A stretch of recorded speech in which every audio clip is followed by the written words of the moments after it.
got caught doing the same thing. So there's always this kind of level of which which these very wealthy people kind of engage in that. And remember something about the NFL, whether you want to say this is criminal or not, they have antitrust exemption.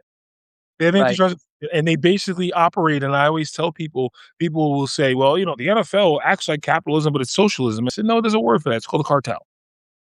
It's a cartel. They sell their goods and services collectively." Yeah, well, and which is true. I mean, there's a collective television contract. There's a revenue sharing. There's not there's salary caps, and there's all sorts of mechanisms to make it a collective product, including, by the way, all the branding of every team in the league.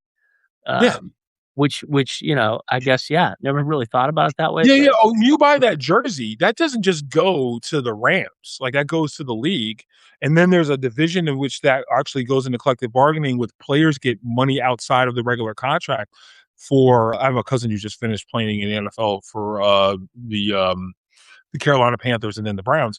You get a little bit of money now, even if it's not your jersey. You get a small amount that goes to the general NFL licensing, but the owners get the lion's share of that money.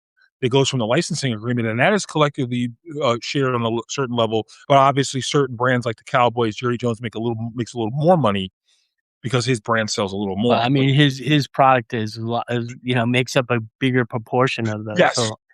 yeah, But in any event, here we have this owner, right? So we're talking about billions of dollars, but this is a petty crime.